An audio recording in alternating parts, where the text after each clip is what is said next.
So over time, the person and their eating disorder, it becomes enmeshed, and they can't tell what's eating disorder thinking and what's their actual thinking. So yes, identifying the behaviors is one of the first steps so that you can pull those two things apart. That's an eating disorder behavior, that's an eating disorder thought.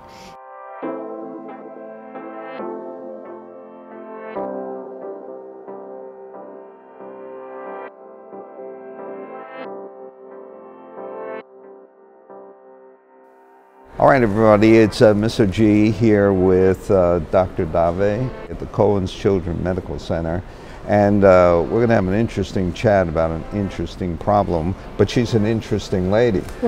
It seems to me you could have gone in many different directions. Why did you choose children? Why did you choose Cohen's? And why did you get on a track to work with the children who have this kind of need, which we'll discuss? So I was born in Queens, raised out in Long Island. I thought when I went to college that I was going to be in business because I come from a small family, a small business family. And when I was in college, a family friend of ours actually had their first manic episode and was eventually diagnosed with bipolar. That made me question what I wanted to do in life. Why? What impact did it have on you? The person was very close to our family, and I felt a lot of misunderstanding and kind of fear from my family and that individual's family about what was going on. And the health system seemed so foreign to us. So I felt like I wanted more knowledge around this, and then I wanted to eventually give that knowledge to patients and families like mine. And it really changed my whole career trajectory. So you went from business major, how'd you end up here? How'd I end up here? So when I was in residency, in pediatric residency, I started having an interest in eating disorders. And I decided that I wanted to search for a program that was going to be able to give me the training and the know-how. And Northwell, more specifically CCMC, has an adolescent medicine fellowship program, which gives you the full breadth of adolescent medicine, but is also a very, very strong eating disorder program. You come to Northwell and you're interviewed for this program that already existed? Yeah, so I did my adolescent medicine fellowship here, and then I applied to stay on as an attending physician. So I'm a Northwell Health Physician Partner, and I do both inpatient for eating disorders. So that means at this medical hospital at CCMC, we take care of eating disorder patients that are medically compromised, so that they're so malnourished that maybe their heart rate is slow, maybe they're just not really able to eat anything at that point. So we'll bring them into the hospital, but we also take care of them outside of the hospital. Maybe they're just being identified as an eating disorder patient. So my question is, an eating disorder is an emotional problem? Is it a cognitive problem? Is it a physical cognitive problem? What's going on where people are so preoccupied with food, the way people are preoccupied with beauty? What are we dealing with here? Eating disorders are a very serious mental health disorder that affects one's ability to have normal eating patterns and behaviors, and it affects them both emotionally and physically. Is it tied to self-esteem? When we think of eating disorders, we think it's about a specific weight or a specific look, and that's where some of our patients will actually say that that's how it started, that they may have went on a diet, they wanted to look a certain way. But for some people, we don't know exactly why. It's multifactorial, but that initial kind of diet or weight loss leads them to something clicks, and now they can't stop. They almost are addicted to these behaviors.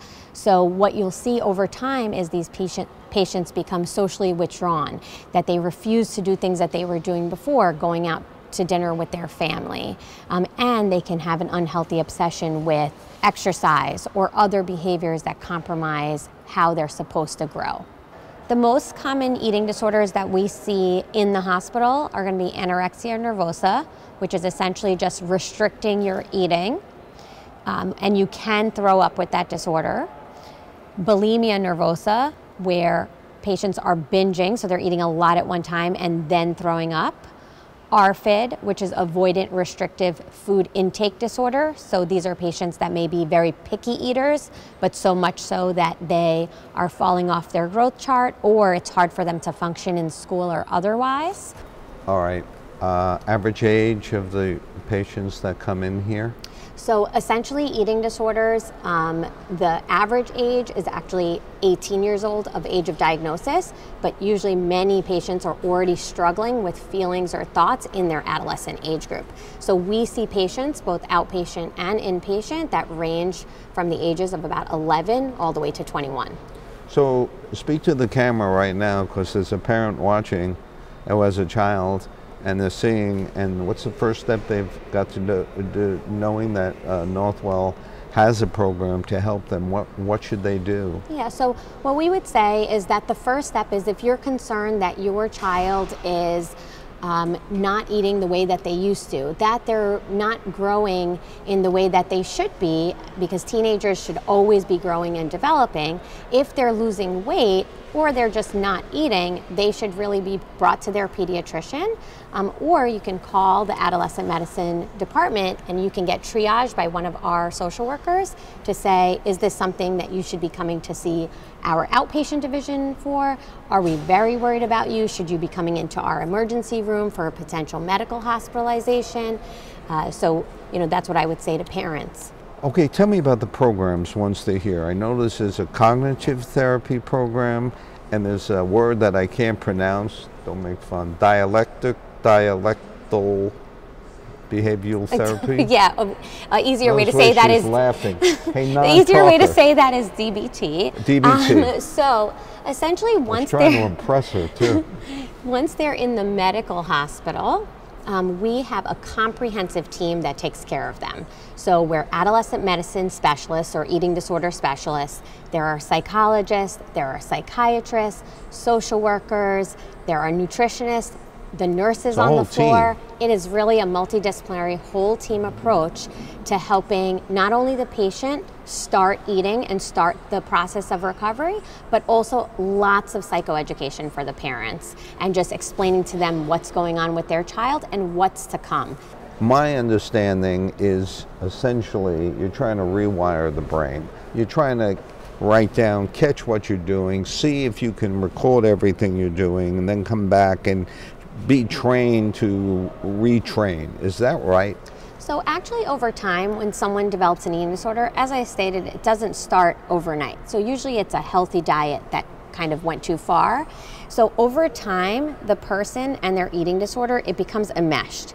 And they can't tell what's eating disorder thinking and what's their actual thinking. So yes, identifying the behaviors is one of the first steps so that you can pull those two things apart.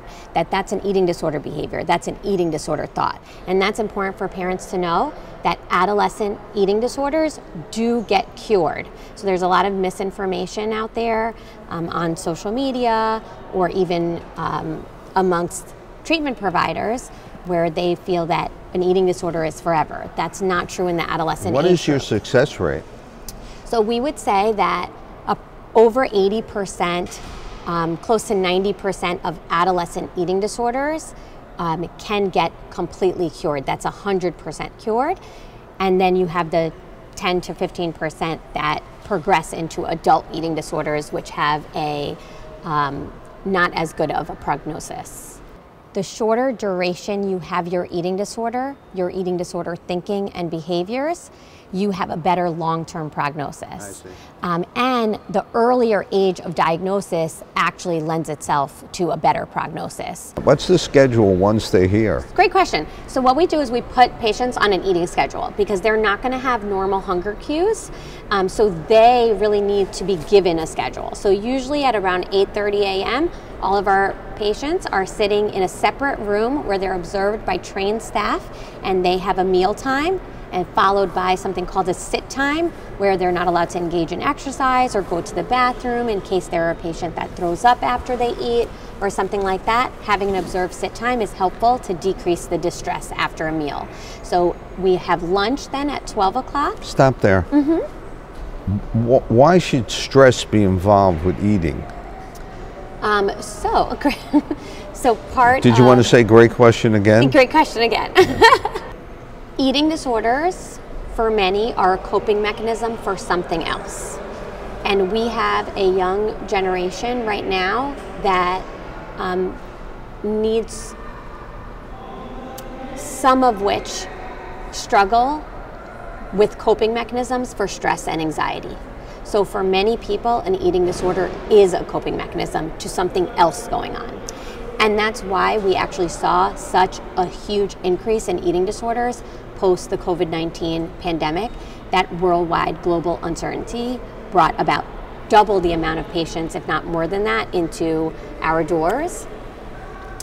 And that was a stress response. Okay, so my feeling is, and maybe you can help me, the underlying problem, right, is more important than the problem we're seeing, Yes. right? So what do you think the underlying problem is in this culture, we'll get to that makes these kids go in this direction?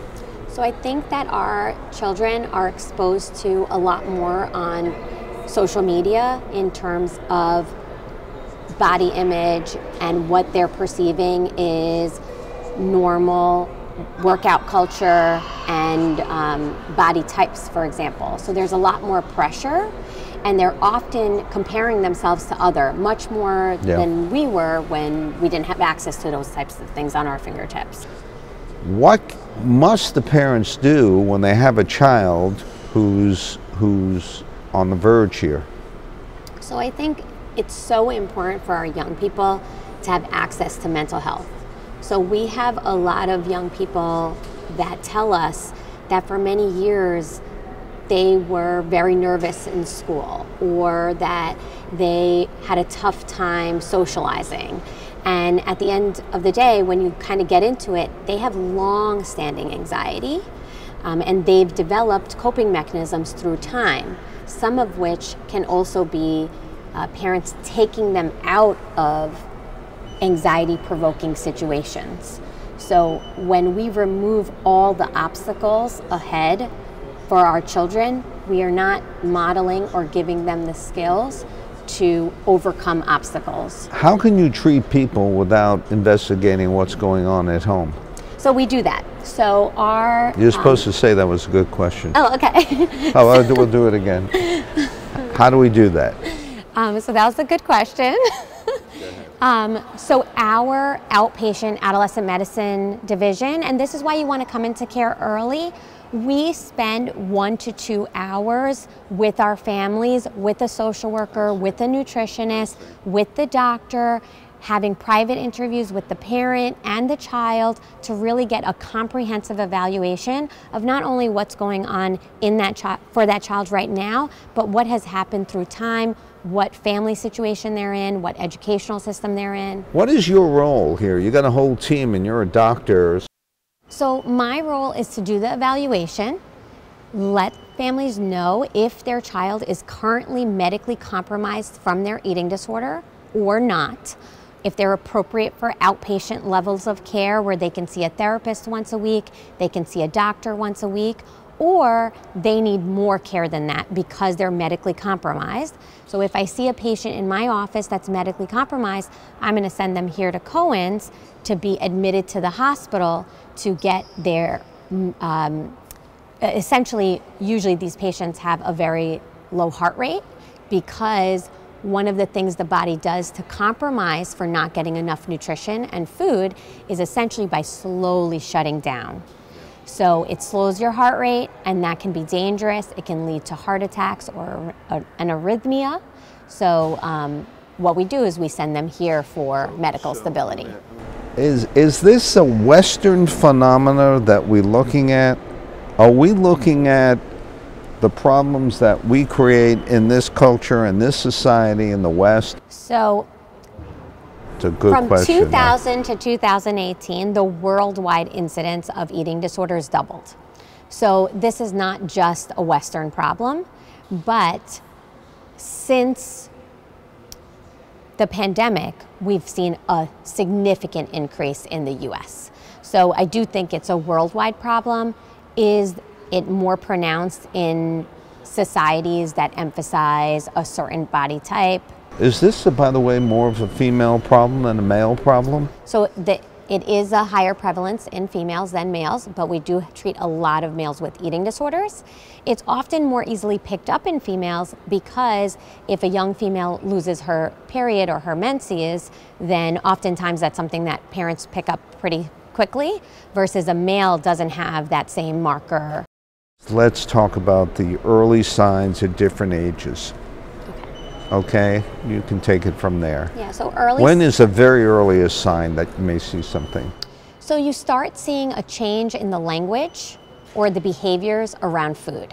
So if previously your child was very excited to go out to dinner with the family, and now you're often hearing things like, I already ate, because oftentimes there's a lot of shame and a lot of hiding with eating disorders. So oftentimes it is in the setting of weight loss. So a parent will see that their child looks different and bring them to the doctor, and then growth in the adolescent years is very, very important. So a doctor will always measure, your weight and your height and make sure that you're growing along your trajectory. So if that is abnormal, the doctor can ask questions of the teenager. This is really hard for parents to pick up. So families are the most important partners, because initially patients, like I was stating, don't necessarily want to get better, and in the beginning they're pulling them along until they can get to the point where they can see the other side and really have intrinsic motivation to recover. What is it about the culture of this hospital that you find very appealing? Yeah, Cohen's Children's Medical Center is a place where every single person that works here wants to give back to our community and to our children. So it doesn't matter if it's the doctor, if it's the nurse, if it's a number of staff people here that all make this work together, if it's the person that's checking you in. Everybody wants the patient to have the best experience, because they know that whether it's the patient or the family member, they're going through a really hard time, and we want them to feel supported. For all of us in our society, which is very weight and body obsessed, it is important that we monitor our own language around young people. How we speak to ourselves is really important, and how we speak about others in front of our children is really important. So if I, as a mom, am speaking in front of my children about how I don't like the way I look, and oh, this doesn't fit me well, that is perceived by a child, and maybe they're now viewing how they look and how they should look. So what I would say is that parents should just be cognizant of how they're speaking in front of their children, but also grandparents, uncles and aunts. Terrific. Wow, I really got educated here.